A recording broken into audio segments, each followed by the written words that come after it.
जय गुरु जी।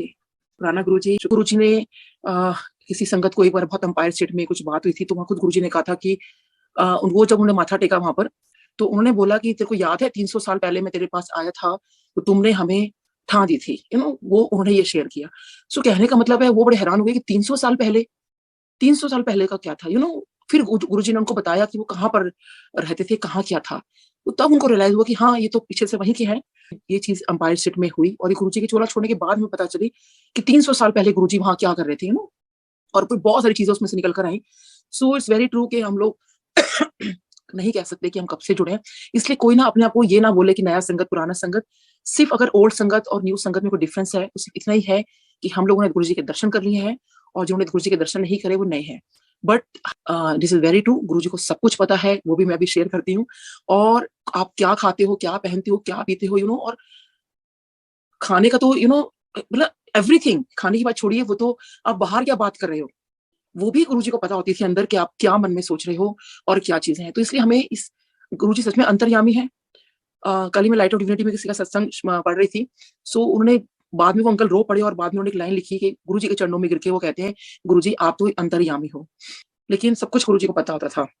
तो इसलिए हमें अपने इफ एंड बट्स छोड़िए। अपना सब बार ये हुआ कि मेरे हस्बैंड को लगा कि उनको ना बिजनेस करना है। सो मेरे को आगे कहते हैं कि नीलम मेरे को बिजनेस करना है, मेरा फ्रेंड बिजनेस कर रहे हैं।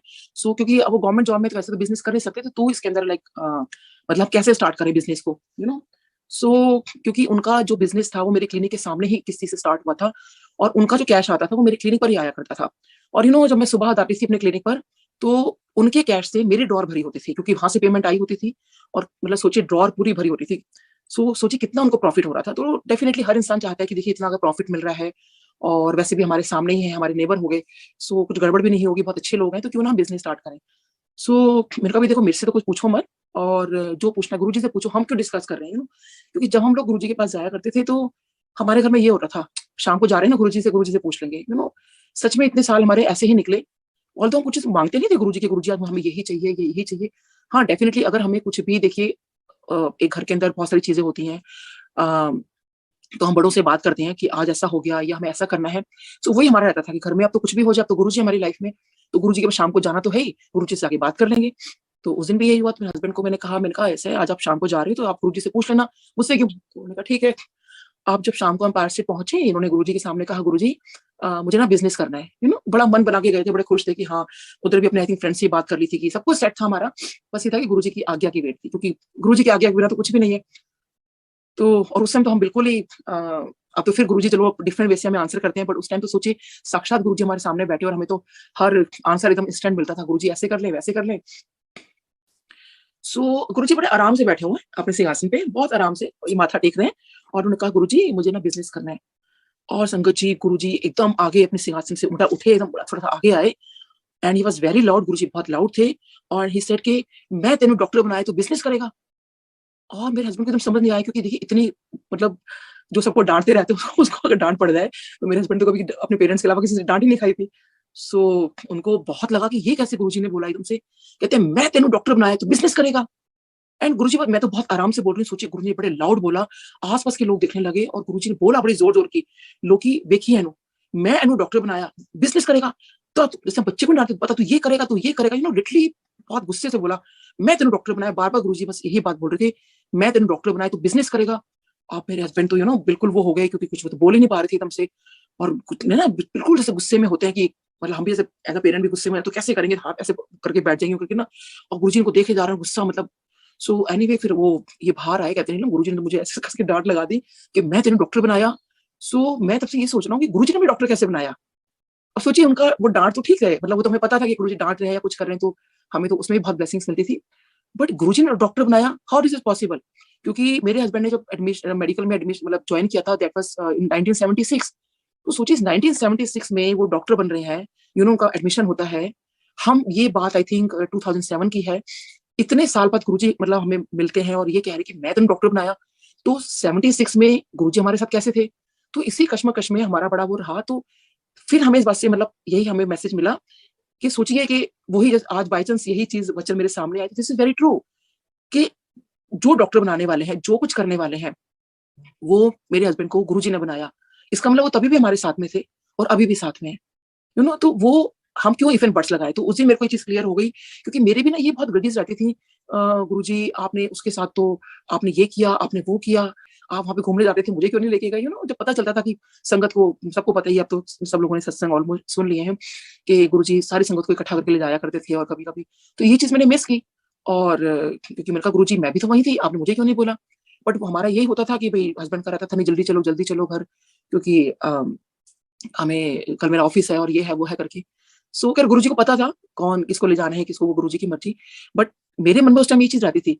तो मैं अभी भी ना ये बहुत ज़्यादा कर रही थी देखना, और पैंडेमिक टाइम में जब मैंने और लोगों के सत्संग सुने अपने से पुराने संगत की, अच्छा गुरुजी ने ये भी किया हुआ, ये भी किया हुआ, उसको शादी में ले गए थे, उसको ये किया था।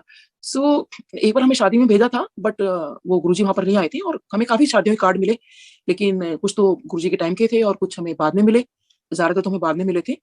सो लेकिन वही था, भेजा, लेकिन वहाँ गुरुजी वैसे मौजूद नहीं थे। लेकिन वैसे तो मौजूद खैर हर जगह ही है गुरुजी, लेकिन हम तो गुरुजी का फिज़िकल फॉर्म ढूँढते थे ना उस टाइम। लेकिन फिर मैं पैंडेमिक टाइम में भी मैं ऐसी बहुत वो कर रही थी कि गुरुजी जो भी है आप हमें नहीं ले जा सकते थे। तब डुगरी का प्लान बना, 30-35 लोगों को भेजा था आपने, और मैं भी तो वहीं थी, मुझे क्यों नहीं भेजा आपने? तो मैं ऐसे जैसे बच्चों को कहते रहते हैं, क्या है गुरुजी आपने ये नहीं किया, आपने वो नहीं किया, मेरा बेटा मुझे ना बड़ी देर से सुनता रहा, पूरा दिन सुनता रहा, और कहता है, "मम्मी आप बार-बार एक ही बात को रिपीट किए जा रहे हो, गुरुजी ने ये नहीं किया, वो नहीं किया।" आपने अंदाज़ा लगाया है कि आज की डेट में अगर गुरुजी अ, अगर आपको आपको भी ऐसा होता है कि आपको दर्शन ना दिए होते और आप आज कितना रो रहे होते कि गुरुजी एक झलक तो दिखा देते मेरे को, तो शुकराना करो आप, थैंक्स बोलो गुरुजी को आप। संगत जी, ये मेरे लिए एक बहुत वो था कि एक बच्चे ने मुझे क्या सीख दी कि सच में हमें सच में नहीं पता हम कब से जुड़े हैं, हम क्यों इस बात को लेके बैठे रहते हैं कि गुरुजी हमें दर्शन नहीं किए। देखिए अभी भी लोग बताते हैं, संगत बताती है कि उनको दर्शन हो रहे हैं और गुरुजी दे रहे हैं, बट वो बस आप अपना सच्चा भाव रखिए और वो हर जगह है। इसी का मैं आपको बताती हूँ कि जैसे मैं गुरुजी से मिलने से पहले मैं साईं बाबा को बहुत मतलब ऐसे तो खैर मैंने बचपन से हर भगवान को माना है, हर देवी-देवता की पूजा की है, उनकी व्रत किया है, सब कुछ किया है। हम साईं बाबा मंदिर मेरे पास में है, तो जब मुझे दोपहर में 31 दिसंबर नॉट सॉरी 31 मई का मुझे जब न्यूज़ मिली, मैं अपनी क्लिनिक पहुँची थी, पाल आंटी का फ़ोन आता है कि नीलम गुरुजी की तबीयत बहुत ज़्यादा खराब हो गई है, बड़े मंदिर पहुँचो, गुरुजी के लिए प्रे करना है। मैं तो बस अभी काम स्टार्ट ही किया था किसी पेशेंट का, और मैंने इनको बोला, मैंने कहा, "मैं आपका काम नहीं कर पाऊँगी, मेरे गुरुजी की तबीयत खराब है।" उनको पता था ये बहुत गुरुजी करते हैं, तो लाइक कि डॉक्टर साहब कोई बात नहीं, आप निकलो। क्योंकि मेरे से तो 1 सेकंड रुका नहीं गया, मतलब ये गुरुजी की तबीयत खराब है, बड़े मंदिर में जाना है। उन दिनों बच्चों की वो जो समर वेकेशन चल रही होती है, तो बच्चे बाई चांस घर में थे, और डॉक्टर साहब दोपहर में बच्चों के पास आ जाया करते थे। इनको मैंने कॉल किया, मैंने कहा ऐसे बस सब नीचे रेडी मिलना मेरे को, गुरुजी की तबीयत ठीक नहीं है और हमें बड़े मंदिर पहुँचना है। जो लंच भी गाड़ी में कर लेना। हम लोग खैर बड़े मंदिर पहुँचे, तो बड़े लेकिन उससे जाने से पहले मैं साईं बाबा मंदिर गई। मैंने साईं बाबा मंदिर जब मैं गई, तो मैंने कहा, साईं बाबा मैंने आपकी पूजा-पाठ की है, कभी कुछ नहीं माँगा मैंने, लेकिन मैं आज आपसे माँगती हूँ कि मैं आपकी, कहते हैं ना कि आपके जो आपकी पौड़ियाँ चढ़ता है, तो उसको कभी भी मैं खाली हाथ नहीं भेजता। तो मेरी आज की अरदास है कि मैं जब वहाँ जाऊँ ना, तो मेरे गुरुजी मेरे को बिल्कुल ठीक मिले। तो सोचिए मैं साईं बाबा पे अरदास कर रही हूँ, और मैं गई वहाँ पे, मैंने माथा टेका साईं बाबा को रोते-रोते, और कि मतलब गुरुजी ठीक रहें। और हम लोग बड़े मंदिर पहुँचे, जब बड़े मंदिर पहुँचे, तो वहाँ पर देखकर तो आप सोच सकते हो कि मेरी क्या, आई थिंक सबकी बहुत बुरी हालत हुई हम लोगों की। मैं आपको बयाँ भी नहीं कर सकती कि उस दिन क्या हुआ था, हम लोग कैसे हालत थी, हम पागलों की तरह कैसे सब रो रहे थे, क्या बुरा हाल था वहाँ पे। तो उसके बाद ना मुझे साईं बाबा पे बड़ा गुस्सा चढ़ा हुआ था। मैंने कहा, साईं बाबा आपको तो कहते हैं कि आप इस जो सच्ची अरदास करें, और आपके जो अ, मतलब सीढ़ियाँ चढ़े तो उसकी आप बात पूरी करते हो, ये करते हो, तो मैंने हस्बैंड को मैंने कहा, पहले तो ना आप साईं बाबा मंदिर चलो। मैंने अब साईं बाबा मंदिर को, मतलब साईं बाबा से मेरे को अपना आंसर चाहिए कि उन्होंने मेरे गुरुजी को ठीक क्यों नहीं किया, जब हम लोग काफ़ी लेट नाइट वहाँ से रात को वापस आए थे, आई थिंक, या मैं अगले दिन गई थी ना, सॉरी अगले दिन गई थी मैं। उस दिन तो आई थिंक 10 साढ़े 10 हमें बड़े मंदिर में ही हो गए थे, हम बस गुरुजी के पास ही बैठे हुए थे वहाँ पर, रोते जा रहे थे सारे के सारे। जब मैं फिर गई, मैं साईं बाबा को, जब हम लोग अगले दिन मंदिर जा रहे थे, तो साईं बाबा के दर्शन करने गई, या आते हुए कि आई डोंट रिमेंबर एक्चुअली। तो मैं जब साईं बाबा के मंदिर गई, तो मैंने बाबा से कहा, मैंने कहा, बाबा मैंने आपसे अरदास लगाई थी ना, एक ही चीज़ बोली थी, मतलब उस तरह से देखा जाए तो गुरुजी की कोई ऐज भी नहीं थी, चाहते तो आप ठीक कर सकते थे ना। मतलब मुझे पता है गुरुजी भगवान है, सब कुछ है, बट कहीं लगता था कि नहीं, साईं बाबा भी, वो भी कम नहीं है, वो भी बहुत, मतलब भगवान है, वो भी भगवान है। संत में क्या बोलूँगी, क्योंकि उनके भी मिरेकल्स बहुत हैं। मिरेकल्स नहीं, सॉरी, ब्लेसिंग्स। सो मैं साईं बाबा मंदिर खड़ी हूँ, मैं रोए जा रही हूँ, कॉर्नर में खड़ी हो गई, और मैं साईं बाबा से कह रही हूँ, साईं बाबा आपने मेरा क्यों नहीं सुना? क्यों नहीं सुना? देखो अभी भी वक़्त है, अभी भी मतलब लेकिन मुझे पता था कुछ हो नहीं सकता था। क्योंकि गुरुजी को 1 दिन के बाद अंतिम संस्कार किया गया था, तो ये था कि बस अभी भी शायद कुछ मिरेकल हो जाएगा, अभी भी गुरुजी जी उठेंगे, अभी भी कुछ कहेंगे। हम पागलों की तरह चिल्लाते थे, "गुरुजी लीला दिखा दो, उठ जाओ, उठ खड़े हो।" हम पागलों की तरह सब बोल रहे होते थे वहाँ पे चिल्ला-चिल्ला के। जो कुछ संगत वहाँ बचती थी, हम लोग बहुत। सो एनीवे मैं इस बार साईं बाबा मंदिर पे गई और मैंने कहा, "बाबा आपने मेरी अरदास नहीं सुनी, क्यों? मतलब आप में क्या पावर नहीं है, आप में क्या नहीं है?" सो आप मानोगे संगत जी, मेरे को ऐसी आवाज़ आती है साईं बाबा से एकदम से ऐसे, मेरे को कहते हैं कि मैं भी तो नहीं हूँ, फिर भी तो मेरे पास आई है, तो वो है। मैं एकदम से बहुत चौकन्नी हो गई कि ये मुझे क्या बाबा ने आंसर किया, और it was very clear actually कि सच में साईं बाबा भी तो नहीं है ना। देखिए वो तो आई थिंक 19 आई थिंक 14 या 15-16, I don't remember the year. वो तो जब चले गए थे, सोचिए उसके बाद कितने सालों बाद, तो उस टाइम तो मैं थी भी नहीं, तो फिर भी हम मान रहे हैं ना कि साईं बाबा हैं। तो ये क्लियर आंसर मुझे मिलना कि मैं भी तो नहीं हूँ, फिर भी तो मेरे पास आई है, क्यों? तो वो है, यानी गुरुजी हैं। गुरुजी कहीं नहीं गए हैं। So it was very clear कि गुरुजी हमारे कहीं नहीं गए हैं, और उनको वो अंतर्यामी हैं, उनको सब पता है। अब मैं आपको बताती हूँ कि ये चीज़ कैसे हुई कि एक बार मैं गुरुजी के पास माथा टेकने जा रही थी एम्पायर स्टेट में। तो मैं मन में सोचती जा रही हूँ कि गुरुजी ने ना, जब भी मैंने गुरुजी को माथा टेका है, गुरुजी हमेशा मेरे से इतना कुछ पूछ लेते हैं और उसके अकॉर्डिंग से कुछ बता देते होंगे। I am really very sorry Guruji, मैंने ऐसा सोचा, और कि कुछ होता है ना, जैसे सब कुछ पूछ लिया फिर मैनिपुलेशन से कुछ आंसर किया या कुछ किया। आई am really very sorry Guruji. But उस टाइम मैंने, हाँ, ऐसा सोचा। और मैं ना माथा टेकने जा रही हूँ गुरुजी को, और मन में सोचिए एम्पायर स्टेट में गुरुजी सामने बैठे हैं, और उनके सामने मैं सोचती जा रही हूँ कि गुरुजी ने कभी भी मेरे बारे में ऐसा कुछ नहीं बताया जो पहले ना पूछा हो। मतलब वही बातें होती हैं, फिर पूछ लेते हैं, अच्छा डॉक्टर हो कहाँ, मतलब everything guruji used to ask. मतलब मैं अ, उठने लगती थी, फिर गुरुजी कुछ क्वेश्चन पूछ लेते थे, फिर मैं उसका आंसर करती थी। फिर मैं उठने लगती थी कि चलो आज्ञा ले लो, फिर गुरुजी कुछ पूछते थे, I used to give answer. तो गुरुजी काफ़ी बातें करते थे, और आज मेरे को लगता है कि गुरुजी मेरे को कितना बिठाना चाहते थे, और मैं, लगता था कि अरे रे बच्चे बाहर खड़े हैं, वो वेट कर रहे हैं, क्योंकि ये लोग तो फटाफट कई बार हाथ जोड़ के चले जाते थे। बस गुरुजी जैसे ही मेरा टर्न आता था, गुरुजी कुछ कुछ पूछने लगते थे। हाँ, बेटा जरूर मेरे पास बैठा रह जाता था, और डॉक्टर बहुत, क्योंकि बेटी उस टाइम मेरी 4+ थी और बेटा 9+, तो बेटी तो फटाफट कि चलो डैडी के साथ बाहर निकलो, गोदी में चढ़। तो उस टाइम मैं क्या बता रही थी? हाँ, सो उसके बाद जैसे मैंने माथा टेका और मैं सोचती हुँ जा रही हूँ गुरुजी के पास कि गुरुजी आपने तो कभी ऐसा मेरे बारे में कुछ नहीं बताया। मन में सोच रही हूँ, गुरुजी को नहीं बोल रही हूँ। सो फिर मैंने यही सोचते-सोचते बस मैंने माथा टेका, तो एकदम से मुझे गुरुजी कहते हैं, "तो फिर होड़ दस, तू मौलाना आजाद से है?" मैंने कहा, "हाँ जी गुरुजी।" तो गुरुजी बड़े से हल्का सा स्माइल दिए, "अच्छा।" और संगत जी मैं जैसे मुड़ी, मैंने लिटरली वहाँ से ऐसे लिटे, ऐसे ही कान पकड़े। मैंने कहा, "गुरुजी आई एम सॉरी, मतलब मैं आज के बाद कभी भी आप पे शक नहीं करूँगी।" क्योंकि मौलाना आजाद मेडिकल कॉलेज मेरे कॉलेज का नाम है। वो तो कभी उन्होंने पूछा ही नहीं था। अब देखिए कोई भी कहीं से भी कोई ग्रेजुएशन करके आ सकता है। कॉलेज का नाम बता देना मौलाना आजाद, सो तो अब तो अंतर्यामी तभी बता पाए। फिर मुझे मतलब किसी को मैं ये चीज़ बता रही थी उसी वक़्त, तो किसी ने कहा कि ये भी तो हो सकता है कि किसी ने बता दिया हो कि भई, क्योंकि हमारा नंबर 1 कॉलेज है, तो होता ही है ना कि अरे ये वहाँ की पढ़ी हुई डॉक्टर है, सो मैंने कहा नहीं, वहाँ पे क्योंकि गुरुजी के पास ये इंट्रोडक्शन देना, किसी को ऐसे बताना मतलब ही नहीं था, ये चीज़ें नहीं होती थी। एक दिन क्या हुआ कि मेरे हस्बैंड के पेट में बड़ा दर्द उठा। हम डॉक्टर के पास गए, और वो कुछ ऐसी प्रॉब्लम हो रही थी कि डायग्नोज़ ही नहीं हो पा रहा था। सोचिए इनके तो सब जूनियर, सीनियर सारे, मतलब सब जानने वाले हमारे, इनके बैचमेट भी, और इनके जो पेट में दर्द हुआ, वो का कोई भी डायग्नोसिस नहीं हो पा रहा था। बहुत परेशान कि पेट में बहुत दर्द है, बहुत दर्द है। तो इनको मैंने कहा एक काम करो, आज हम गुरुजी के पास जा रहे हैं, तो गुरुजी से पूछ लेना कि गुरुजी पेट में बड़ा दर्द है और क्या करूँ? सो मेरे को हम एम्बेसडर पहुँच चुके थे। सो ये मुझे कहते हैं कि ना बहुत अजीब लगेगा, मैं गुरुजी से पूछूँगा कि मैं खुद तो डॉक्टर हूँ और गुरुजी से इसका इलाज पूछ रहा हूँ। मतलब बहुत अजीब बात है ना कि लाइक एक डॉक्टर होते हुए हम वो भी सोचिए, अगर नॉर्मल देखा जाए तो पेट दर्द है। मतलब कोई ज़्यादा बड़ी बात नहीं, अगर और खुद डॉक्टर भी हैं। मैंने कहा कुछ नहीं होता ना, कोई बात नहीं। देखो आप कब से परेशान हो रहे हो, तब से आप ये सोच रहे हो ना कि डॉक्टर को खुद इलाज ढूँढ लोगे, लेकिन वो नहीं हो पा रहा। तो आप एक काम करो, आप आज गुरुजी से बता ही दो आप गुरुजी को। खैर उन्होंने हिम्मत करके गुरुजी को बोला, गुरुजी ऐसे-ऐसे मेरे पेट में दर्द है। गुरुजी सेम वर्डिंग्स बोलते हैं, ले खुद तो डॉक्टर है, इलाज मेरे से पूछ रहा है। यू नो अब देखिए वही वर्डिंग्स बोल रहे हैं, तो ये बाहर बोल रहे हैं कि खुद तो डॉक्टर है, इलाज मेरे से पूछ रहा है। और गुरुजी की स्माइल, ऐसा मुस्कुरा मुस्कुरा उठे वो, और ये मेरी तरफ देख रहे हैं कि देखा वही बात निकली ना। बट देखिए आप इस बात से ये अंदाजा लगाइए कि गुरुजी को कैसे पता कि इन्होंने वही वर्डिंग्स बोली हैं, सेम वर्डिंग्स बोलना। सो गुरुजी को सब कुछ पता है। ऐसे ही एक बार हालाँकि ये बात मैं बहुत बार शेयर कर चुकी हूँ, लेकिन मैं वही बताती हूँ गुरुजी अंतर्यामी कैसे, क्योंकि गुरुजी को सब कुछ अगला-पिछला हमारा सब कुछ पता है। तो और जैसे मैंने बताया वो कि हम लोग पहले कैसे जुड़े, और देखिए जब वो बिज़नेस वाली मैं बात बता रही थी, वो पूरी कर देती हूँ, कि बाद में जब गुरुजी ने जब मना किया, उसके कुछ टाइम के बाद ही उनको बहुत लॉस हुआ, मेरे हस्बैंड की फ्रेंड को। और सोचिए उनका वो अपना पैसा निकालना, उसने बहुत पहले तो बहुत रोज़ी पिक्चर दिखाई, बट बाद में उन्होंने उसका सारा पैसा गड़प कर लिया और बहुत मुश्किल से वो पैसा निकला, पुलिस केस हुए, पता नहीं क्या-क्या नहीं हुआ, सो देखिए गुरुजी को तो पता था ना कि हाँ, बिज़नेस करना ठीक नहीं है और वैसे भी खैर उन्होंने किसी भी बिज़नेस के लिए मना कर दिया, नहीं तो मेरे हस्बैंड तो इतने he is so super intelligent कि आज अगर वो बिज़नेस में हाथ डाले तो पता नहीं कहाँ-कहाँ से सोने की दीवार ही खड़े कर दें वो।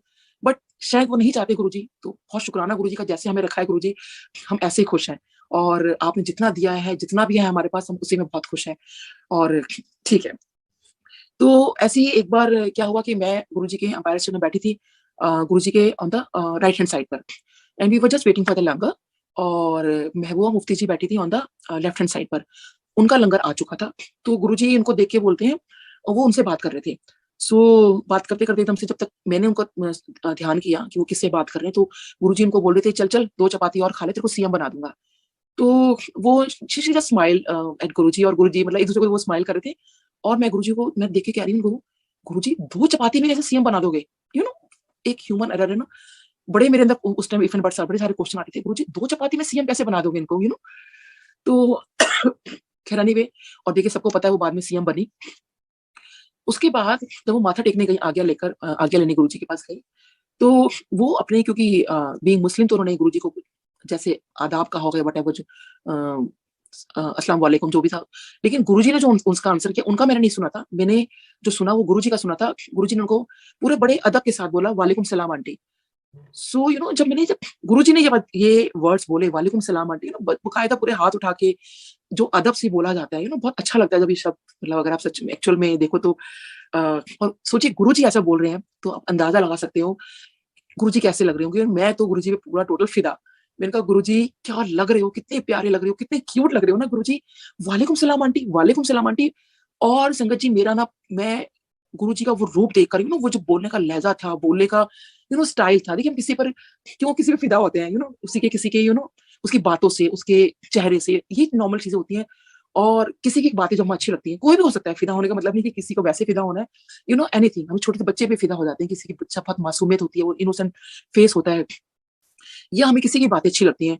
सो बस वो गुरुजी पे मैं तो बहुत बुरी तरह से फ़िदा हो गई और मैं ना मन में सोच रही हूँ, गुरुजी कितने प्यारे लग रहे हो ना, बट मुझे क्यों बोलोगे आप? सोचिए मैं ये भी सोच रही हूँ, वो तो मुस्लिम है ना इसलिए आपने बोल दिया, बट मुझे क्यों बोलोगे? और ना मैं उसके बाद मैंने माथा टेका, बस दिमाग में ना यही घूमता रहा, वालेकुम सलाम आंटी, वालेकुम सलाम आंटी। मैं अपना अपना घर चले गए आज्ञा लेके। उसके बाद पूरा हफ्ता ना मेरे दिमाग में बस यही घूमता रहा, वालेकुम सलाम आंटी। मेरा दिन-रात मैं ना बस गुरुजी का वो ऐसे उठता हुआ हाथ और वो जो मैं देखिए अभी भी मुझे वो सब कुछ याद है। सब कुछ याद आ रहा है मुझे, कैसे गुरुजी ने बोला था और गुरुजी स्माइल कर रहे थे और अभी भी एक्ज़ैक्टली सेम सब कुछ याद है। मतलब बिल्कुल लग रहा है जैसे मैं वहीं बैठी हुई हूँ और एवरीथिंग इज़ देयर और आई एम देयर ओनली। सो उसके बाद जब मैं नेक्स्ट वीक गई गुरुजी के, मैंने माथा टेका और जैसे मैंने ऐसे ऊपर देखा, गुरुजी कहते हैं वालेकुम सलाम आंटी। सो संगत जी कैन यू बिलीव कि मतलब मैंने किसी से बोला नहीं, किसी को कुछ बताया नहीं और ये क्या बताने वाली बात थी, मैं पागल हो रही हूँ, गुरुजी ने मेरे को मैंने ऐसे वो करा और बच्चे वैसे छोटे थे, उनको वो नहीं था। और उस टाइम इन्हें बकायदा वही उसी स्टाइल में वही सब कुछ कि वालेकुम सलाम आंटी, और गुरुजी ऐसे मुस्कुरा रहे थे मुझे देखकर। तो सोचिए संगत जी 1 हफ्ते बाद, अब गुरुजी को तो मैंने कहा ही नहीं था और वही शब्द बोलने, वालेकुम सलाम आंटी, उसके बाद गुरुजी ने कभी नहीं कहा। बस उसी दिन कहा, गुरुजी को पता था ये पागल हो रही है, मुझे क्यों बोलोगे, मुझे क्यों बोलोगे? बार-बार मेरा था, वो तो मुस्लिम है इसलिए बोल दिया, मुझे क्यों बोलोगे? सो देखिए गुरुजी ने मुझे भी बोला और मेरी वो जो इच्छा थी, छोटे मतलब इच्छा भी नहीं थी, बस दिमाग में बस ऐसी, गुरुजी मुझे क्यों बोलोगे, बस गुरुजी कभी ऐसे कर देते थे या और नीलम आंटी बोल देते थे। और नीलम आंटी बोलने का भी एक देखा जाए तो गुरुजी वो भी एक मेरे को आंसर मिलता है। एक बार मतलब एक बार क्या, हमेशा ही होता था वैसे तो ये, जब भी मैंने माथा टेकना ना गुरुजी ने मुझे कहते थे और तेरा की नाम? मैं कहती थी गुरुजी डॉक्टर नीलम। अच्छा, फिर जो भी उन्होंने क्वेश्चन पूछना, की कर दी है, ये मतलब बहुत सारे जो भी उन्होंने पूछना, बच्चे क्या करते हैं, हस्बैंड क्या करते हैं, ज़्यादातर मतलब बार-बार यही चीज़ पूछते थे। सो मैं हमेशा बड़ा कहते सोचती थी, मैंने कहा गुरुजी मैं जब भी माथा टेकती हूँ हमेशा एक ही आपका क्वेश्चन होता है, और तेरा की नाम? मैं कहती हूँ गुरुजी डॉक्टर नीलम। तो गुरुजी को मेरा नाम भी याद नहीं रहता, कितनी बार मेरे से पूछ चुके हैं।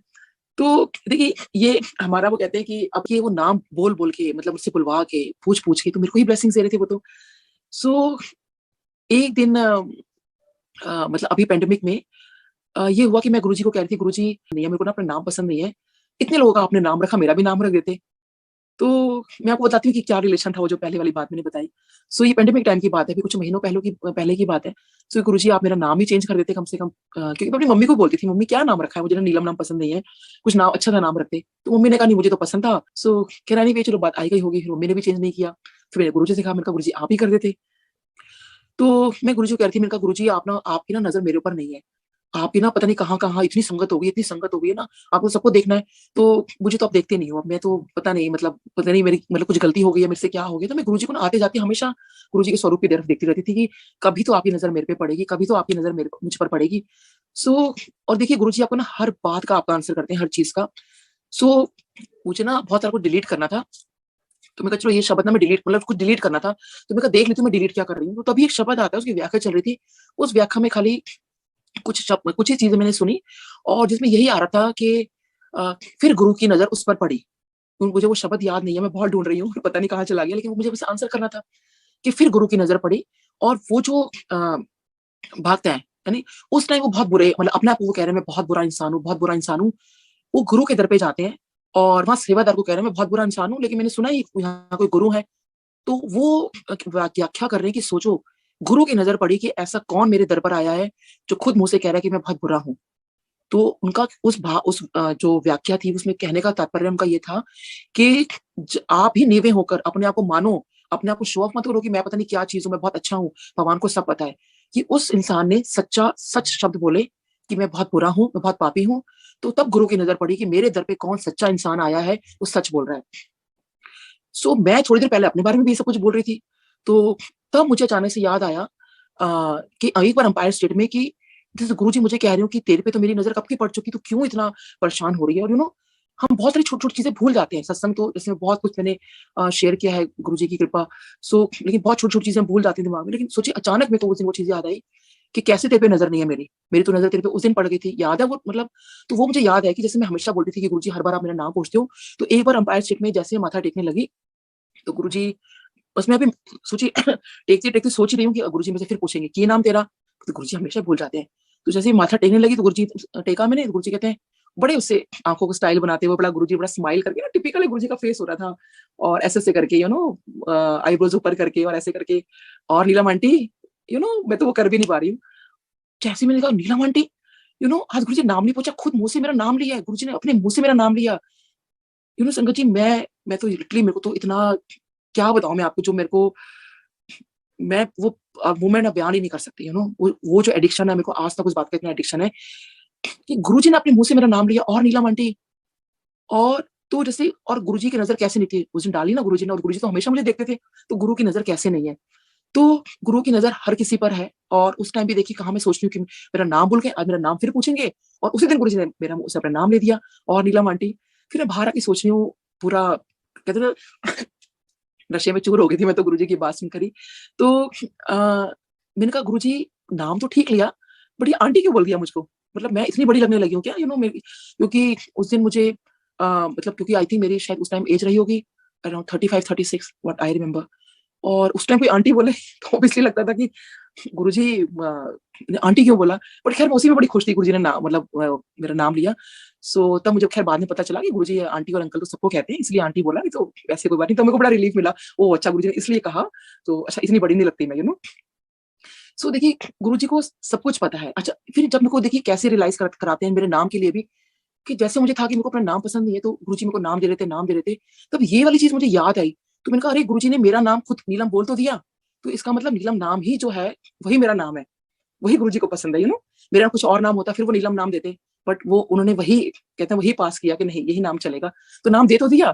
तो तब से मैं अपने नाम से बड़ी खुश हूँ कि गुरुजी आपने मेरे को मेरा नाम मतलब दिया तो है ना मेरे को मेरा नाम बोल दिया आपने मुझसे। फिर और आई थिंक गुरुजी को मतलब सब कुछ पता है संगत जी मतलब आप क्या कहते हो, क्या करते हो, क्या नहीं करते हो और जैसे गुरुजी का जैसे यहाँ वचनों की बात चल रही है तो गुरुजी के 2 वचन तो मुझे अच्छे से याद है, मैं बाकी याद करने की कोशिश कर रही हूँ। एक बार दिवाली की रात थी और हम लोग एम्पायर स्टेट गए। तो देखो इसका एक और मैं बता देती हूँ दिवाली से का स्टार्टिंग से, हालाँकि मैंने पहले भी शेयर किया है लेकिन आज का जो वचन है कि अंतर्यामी है वो, सब जानते हैं वो गुरुजी को सब कुछ पता होता है आपका। तो उस दिन मैंने ना एक ड्रेस पहनी ब्लैक और गोल्डन कलर की और मुझे था कि मतलब बहुत है बन के जाना है। तो मतलब कि जब मैं वहाँ पे पहुँची, जब हम लोग निकल गए तो मुझे लगा कि नहीं दिवाली का दिन है, मुझे काले कपड़े नहीं पहनने चाहिए थे। तो गुरुजी के डाँट ना दें क्योंकि मेरी फ़ेवरेट ड्रेस है। अगर गुरुजी ने डाँट दिया कि कोई काले कपड़े पहनता है, हालाँकि गुरुजी ने मुझे कभी डाँटा नहीं था, तो लेकिन डर लगता था अंदर से कई बार कि अगर गुरुजी ने कह दिया, तो कि मेरी मदर इन लॉ पहनने नहीं देती थी काला कपड़ा कि काला और सफ़ेद नहीं पहनना किसी फंक्शन पे। बट गुरुजी ने हमारे सारे वहम निकाल दिए, सब कुछ खत्म कर दिया। लेकिन उस टाइम मेरे को डर था कि गुरुजी ने अगर आज मना कर दिया ना ड्रेस के लिए तो मैं ड्रेस ही नहीं पहन पाऊँगी। क्या ज़रूरत थी मुझे ब्लैक और गोल्डन पहनने की? अब सोचिए संकट जी हम वहाँ जाते हैं और मैं ना वहाँ ये ढूँढ रही हूँ कि काश किसी ने कोई ब्लैक कपड़े पहने हो, किसी और संगत ने भी। उसमें एक मैचिंग हो जाता है। सो मैं जब एंटर किया तो मैं सबको ढूँढ रही हूँ। मतलब कि लाइक कोई ब्लैक में मिल जाए, कोई ब्लैक में मिल जाए। कोई ब्लैक में नहीं, सब बड़े कलरफुल कपड़ों में आए हुए थे। और सोचिए जैसे मैं ना जैसे ही अंदर जब एम्पायर स्टेट में एंटर करती थी तो पहले झुक के सबसे पहले गुरुजी को देखती थी मैं। पूरा वेट नहीं करती थी कि हम अंदर जाएँगे, पूरा झुक के पहले एक बार गुरुजी के दर्शन कर लिए। गुरुजी ने आज क्या पहना है, गुरुजी कैसे लग रहे हैं, सो और आप मानोगे संगत जी जो मेरे कलर को थे गोल्डन एंड ब्लैक कलर, वही गुरुजी ने चोला पहना हुआ था। तो सोचिए गुरुजी कैसे आंसर करते हैं आपको। कोई मेरे मैचिंग का कोई नहीं था, सिर्फ़ मेरे गुरुजी मेरे मैचिंग के थे, तो उनको पता था कि इतना वहमों में पड़ी हुई है, सोचो मेरा वहम भी दूर किया, ये कुछ फ़र्क नहीं पड़ता। खुद साक्षात भगवान वो मेरे साथ ब्लैक मैचिंग में मेरे साथ थे और एक ये वहम दूर किया कि कुछ नहीं होता कलर वगैरह से तो। फिर उसके बाद हम लोग खैर वहाँ बैठे और हम लोग जैसे दिवाली की रात है तो डेफ़िनिटली काफ़ी चहल-पहल थी और काफ़ी हम लोगों का थे, तो हम लोग काफ़ी बैठे रहे। फिर कड़ा प्रसाद आया, चाय प्रसाद आई, तो 1 प्लेट में कड़ा प्रसाद आता था और 4 लोग उसमें शेयर करते थे। और सब आराम से खा रहे थे, ऐसा नहीं होता था ज़्यादा मुझे मिल जाए या कुछ है, सब अपना-अपना हिस्सा खा रहे होते थे और कोई ऐसे बहुत डिसिप्लिन होता था, ऐसा कुछ नहीं। फिर चाय प्रसाद आ गई, हम लोगों ने वो ली। फिर जब हम लोग कड़ा प्रसाद खा रहे थे तो सामने गुरुजी कुछ संगत उनके आस-पास बैठी हुई थी और ऐसे ही हँसी-मज़ाक चल रहा था, काफ़ी। तो उसके बाद किसी ने कुछ पूछा होगा तो गुरुजी ने कहा एकदम गुरुजी थोड़ा ज़ोर से बोले जो हम लोग भी सुन पाए कि मन चंगा ते सब चंगा। सो फिर गुरुजी को किसी ने कुछ कहा होगा तो गुरुजी कहते हैं, "हाँ, हाँ, बस मन चंगा ते सब चंगा।" तो देखिए सच बात है कि अगर हमारा मन सही है तो सब कुछ चंगा है। अगर हमारा मन ठीक नहीं है तो कुछ भी ठीक नहीं है। लेकिन शिव पुराण में भी यही कहा जाता है, आप इतना पैसा लगा लो और या पैसा मत लगाओ, कुछ भी, अगर आपका मन साफ नहीं है, तो आपको उसको पूजा का फल ही नहीं मिलेगा। और अगर किसी के पास पैसा नहीं है और वो ये भी सोच रहा है कि अरे मेरे पास तो पैसा नहीं है, मैं इतना मतलब इतना कैसे सजाऊँ? उसको भी पूजा का फल नहीं मिलेगा। अरे आप दिखाने के लिए कर रहे हो, पैसा है तो बेशक लगाओ, बट उसको ये सोच के नहीं लगाओ कि मैंने इतना लगा दिया। सिर्फ़ ये सोच के लगाओ कि आप जितना सजा सकते हो, कहते हैं ना हमारी जितनी हमारी हैसियत होती है उसके हिसाब से आप करो। अगर अभी जहाँ आपने सोच ली है, ये सोच आ गई, शिव पुराण में इट्स वेरी क्लियर कि आपको पूजा का फल नहीं मिलेगा। आपको खाली भाव है आपका। पैसा है तो बेशक जितनी आप कर सकते हो करो, लेकिन उसके अंदर भी अगर आप किसी भूखे को खिला सकते हो, किसी को दान दे सकते हो, दैट इज़ मोर इम्पोर्टेंट। जितना भी मैं भी कई बार बहुत लोगों को बोलती हूँ, खैर अब तो मैंने बोलना बंद कर दिया किसी को मैंने कहा लोग ये ना सोचें but still my message is the same कि अगर कहीं आप इतना खर्चा कर रहे हो, उसमें 10% थोड़ा-सा रख लो, ताकि किसी को जो सच में सेल्फ सफिशिएंट नहीं है, इसी शिव पुराण में भी लिखा हो कि अगर आप सेल्फ सफिशिएंट हो, तो अपना जब अगर आप सॉरी कहीं कुछ दिखावे के लिए खर्च कर रहे हो, उसमें से आप ये नहीं कह रहे कि नहीं दिखाओ, आप करो मतलब, लेकिन कहीं थोड़ा-सा उसमें अगर आप कटौती कर लोगे और वही करके आप किसी को आप दान दे दोगे, दैट इज़ मोर बेनिफिशियल। एक भगवान शिव ने एक चीज़ और बोली थी कि सॉरी कि उनका सच्चा भक्त कौन है? तो देखिए उसमें भी लिखा हुआ है कि अगर आपका भाव ठीक है और आप सेल्फ सफिशिएंट हो तो आप मतलब दूसरों को दो। और मैंने गुरुजी के बारे में ये बात सुनी थी कि एक बार किसी ने बोला था कि उसी टाइम सुना था जब गुरुजी फिज़िकल फॉर्म में थे कि गुरुजी जो हैं क्या मतलब अमीरों के ही हैं क्या? उनको किसी ने शायद लिख के भेजा था, मुझे याद नहीं आ रहा है किसका था। नहीं याद मतलब बहुत वेग सा याद आ रहा है इसलिए मैं किसी का नाम नहीं लूँगी। सो तब मेरे को ये सुनने को मिला था कि गुरुजी अमीरों को तो बुलाते हैं बट गरीबों के पास खुद जाते हैं, और सच में मतलब ये मैंने चीज़ सुनी और बाद में सुना कि बड़े मंदिर में भी कई-कई बार ये होता है कि जो स्पेशल बच्चे होते हैं या कुछ लोग ऐसे होते हैं उनके लिए अलग से उनको बुला के लंगर किया जाता है, तो मुझे बहुत टचिंग लगा कि अरे अच्छा ये सब चीज़ें बट वो कभी कोई देखो मंदिर वाले भी कुछ शो नहीं कर रहे, बट वो अपना काम कर रहे हैं कि जो चीज़ है आप वो करो, जो नीडी है उनको दो। पैंडेमिक भी देखिए पूरा लंगर वहाँ से जाता रहा, काफ़ी लोगों को हेल्प किया। तो बेसिक वही कहने का मतलब है आई थिंक हम सबको भी अपने में से आई थिंक गुरबानी में भी चीज़ लिखी हुई है कि अपना 10% कुछ हिस्सा, कई लोग 10% नहीं निकालते कि अरे अगर हम अपने 10% जो है अगर लोगों की आज की तनख्वाह इतनी हो गई, 10% बहुत ज़्यादा हो जाता है। तो मैं कहती हूँ संगत जी आप कितना भी कुछ तो करिए, कुछ तो करिए। अगर एक-एक इंसान भी सोच ले और थोड़ा-थोड़ा मदद कर दे, तो देखिए हम लोग कितने लोगों की मदद कर पाएँगे। बट हम लोग ऐसी सोच बनाएँ और आई थिंक बनानी चाहिए क्योंकि हमारे गुरुजी की भी टीचिंग्स यही हैं। हमारे हम गुरुजी को जो मान रहे हैं, कहते हैं गुरुजी की भी मानो। वो तो तब वो कैसे मानेंगे जो उनकी टीचिंग्स है। हम कहते हैं ना कोई मेरे से कहे कि हम लोग गुरुजी क्या माने? जैसे एक स्कूल में होता है, हम वो टीचिंग्स पढ़ते हैं ना, कि आज ये होमवर्क करना है, ऐसे करना है, ये लिखना है, ये करना है। तो देखिए गुरुजी ने भी हमें एक कुछ एबीसी स्टार्ट कराई है। बच्चों को भी हम एबीसी से स्टार्ट कराते हैं। तो गुरुजी हमें एक एबीसी दे गए हैं, भई हमें किसी को अब्यूज़ नहीं करना, किसी को ब्लेम नहीं करना, किसी को कर्स नहीं करना। और देखिए किसी को कर्स करने से क्या होता है कि आपका भी नुकसान होता है। अब काफ़ी लोग आई थिंक शिव पुराण सुन रहे हैं और पढ़ भी रहे हैं। देखिए उसमें भी बार-बार आपने देखा है जितने भी अब तक भगवान हुए हैं, जितने विष्णु जी के अवतार हुए हैं, उसमें क्या हुआ है? उसको श्राप दिया, उसके लिए उन्होंने पहले वो नारद मुनि जी ने विष्णु जी को श्राप दे दिया और वो फिर राम जी बनकर आए। फिर उनको इसलिए वियोग करवाया था तो उनका फिर वियोग हुआ। तो हालाँकि उनको नारद जी को बहुत दुःख हुआ था बाद में कि उन्होंने ऐसा क्यों किया? बट श्राप था तो उनको झेलना पड़ा। तो सोचिए कितनी मतलब प्रॉब्लम्स आई। फिर युद्ध हो रहा है, कितने लोग मारे जा रहे हैं। तो जब हमें अब गुरुजी सिंपल सी चीज़ सिखा गए, किसी को हमें कर्ज नहीं करना। क्यों कर्ज करें? अगर आप किसी को कर्ज करते हो तो आपको भी उतनी कहीं न कहीं चीज़ें वो आपको भी इफ़ेक्ट कर रही होती हैं। सो हमें किसी का मज़ाक नहीं बनाना, किसी को हमें ब्लेम नहीं करना, किसी को अब्यूज़ भी नहीं करना। सो आज अगर हम गुरुजी की एबीसी याद रखते हैं, तो हम वहाँ से तो स्टार्ट करें, यू नो और कहते हैं ना कि जैसे यूनिवर्सिटी है, हम कहते हैं कि हमें बड़ा अच्छा जगह पे हमें एडमिशन करने मतलब मिल गया हमें। तो देखिए हमें अपने इंसानों की बनाई यूनिवर्सिटी में अगर एडमिशन मिलता है, बहुत अच्छी जगह पे मिलता है कहीं और बाहर अब्रॉड की कोई यूनिवर्सिटी मिल जाए तो हम कहते हैं वॉव! मतलब बस बच्चा तो बन के निकलेगा। सो यही चीज़ है, अब हम गुरुजी की यूनिवर्सिटी जो है ना, जैसे आपने सुना भी होगा कि गुरुजी कहते थे, "जा तेरा एडमिशन हो गया।" तो आप ये मान के चलो कि एक यूनिवर्सिटी है अब गुरुजी की, गुरुजी के नाम की। अब उसमें जब आप आए हो और गुरुजी ने पहली चीज़ क्या सिखाई है, जब किसी भी स्कूल या कहीं पे जाते हो तो एक बेसिक चीज़ पहले वहाँ पे सिखाई जाती है। स्कूलिंग से स्टार्ट होता है एबीसी। तो ऐसे ही गुरुजी ने अपनी पहले एबीसी सिखाई है। पहले आप वो तो सीखो और गुरुजी देखिए सब कुछ जानते हैं। जैसे हम एक ह्यूमन फॉर्म में भी एक टीचर्स को एक बच्चे के बारे में पता होता है ना, कोई बच्चा एक इंटेलिजेंट है, कोई कैसा है। उसी के हिसाब से जो टीचर्स को पढ़ाती है, उसको प्यार करती है, उसको सब करती है। तो बस आई थिंक गुरुजी का भी यही है, जो कई लोग ये कहते हैं कि अरे गुरुजी हमें प्यार नहीं करते, कुछ कहते हैं नहीं, नहीं, अरे गुरुजी आपको बहुत ज़्यादा करते हैं। वो इसलिए नहीं, वो एक वीकनेस है जैसे बच्चे की होती है, वो हमारी है, हमारे कर्मों के हिसाब से। क्योंकि अभी मैंने किसी पुरानी संगत में अभी कहीं गई थी, वहाँ वो एक बहुत पुरानी संगत थी आई थिंक वो जुड़े हुए थे शायद 88, 89 से। आई थिंक मेरी मेबी शायद तनुज आंटी। हाँ, तनुज आंटी हैं। सो उन्होंने बताया कि देखो एक बार उन्होंने पूछा था गुरुजी से कि गुरुजी आप ऐसे कैसे किसी को तो आप प्रसाद दे देते हो सचखंड का भी और किसी को वो कर देती हो तो क्यों? सो गुरुजी ने ये कहा मैं उनके कर्मों के हिसाब से। तो जैसे एक टीचर एक बच्चे को करती है कि इंटेलिजेंट बच्चे को ज़्यादा नहीं करेगी और जो वीक बच्चा होगा उसको ज़्यादा थोड़ा ध्यान देती है। बट जब क्वेश्चन पेपर आता है, वो सबके लिए सेम होता है। वो ऐसा नहीं होता कि वीक बच्चे के लिए अलग बनता है, इंटेलिजेंट के लिए अलग। वो ध्यान करते हैं। तो परीक्षा आपकी भगवान की सबकी एक जैसी होगी, बट वो हाँ, ब्लेसिंग्स के हिसाब से या जो आपको चीज़ें मिल रही हैं, वो आपको अपने कर्मों के हिसाब से।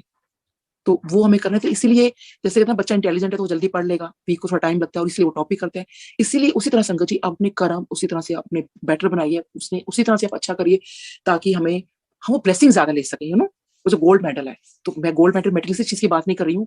तो वो गोल्ड मेडल जो है हमारा वो है जैसे गुरुजी ने एक लाइट ऑफ डिविनिटी में भी एक चैप्टर है, तो जीतू अंकल ने उसमें चैप्टर में लिखा है कि वो 5 खंड होते हैं। 5वां खंड है दैट इज़ सचखंड। भगवान का जो है मतलब जैसे मोक्ष जहाँ पे होता है। तो जब आप वहाँ की तैयारी करते हो तो तैयारी क्या करनी है? वो गुरुजी की चीज़ें इम्प्लीमेंट करनी है। सो वो गुरुजी आपको वहाँ लेकर जाएँगे बट उसके लिए कहते हैं वो परीक्षा भी ज़रूर लेते हैं। तो इसलिए आप सोचिए कि आप की परीक्षा अगर कोई भी चीज़ सामने आती है तो देखिए आज तो क्या गुरुजी तो फिज़िकल फॉर्म में थे तब हमारी परीक्षा नहीं लेते थे। मेरे को भी इतनी प्रॉब्लम होती थी मैं जब गुरुजी के पास अंपायर में जा रही थी, सो संगत जी मेरे को अचानक से एक दिन सर्वाइकल हो गया और साथ में बैकएक हो गया and it was so severe. और मेरे को तो डॉक्टर को दिखाया मैंने क्योंकि मेरे एक्चुअली मुझे कथक का बहुत शौक रहा है, तो मैंने कथक स्टार्ट शुरू किया था डांस सीखना। ये था कि बचपन की हॉबी थी, चलो अब तो पढ़ लिख लिए अब क्योंकि अब तो कुछ करना नहीं है। As I wanted to become an IAS officer, वो बन नहीं पाई, चलो डॉक्टर बन गई। अब तो आगे क्योंकि अब एज निकल चुकी है तो आईएएस ऑफिसर बन नहीं सकते। चलो कोई नहीं, अपना बचपन की हॉबी जो है ना वो मैं पूरी कर लेती हूँ, तो आई जॉइन्ड कथक। अब वो मुझे कथक में झटका लगा या plus being a dental surgeon जो ऑक्यूपेशनल हैज़ार्ड्स होते हैं हमारे कि हम झुक के काम करते हैं। जो भी था कुल मिला के मेरे को सर्वाइकल भी हो गया और बैकएक हो गया सीवियर। और डॉक्टर्स ने ये कह दिया कि आप का अब मैंने उसको जब मैं डॉक्टर को दिखाने गई मेरा पहला क्वेश्चन था, डॉक्टर साहब मैं डांस कर पाऊँगी? तो वो कहते हैं कि हँस पड़े, कहते हैं, "अब डांस करना तो आप भूल जाओ, अब चल भी पाओ ये बहुत बड़ी बात है।" तो सोचिए उस टाइम मैं गुरुजी के पास जाया करती थी जब मैं बहुत मेरा मन दुखी हुआ कि ये क्या हो गया मेरे को। एक एक तो मेरी हॉबी मतलब चलो बचपन की वो तो छोड़िए कि डांस करना उस तरह से इम्पोर्टेंट नहीं है लाइफ में, लेकिन एक चलना और प्लस में काम कैसे करूँगी। हर इंसान के लिए काम भी ज़रूरी है, सब कुछ है। और इतनी एज के अंदर मतलब मेरे को इतनी तकलीफ हो गई, बहुत तकलीफ हुई मेरे को इस बात को अपना सुन के कि डॉक्टर्स ने मेरे को ऐसे कह दिया।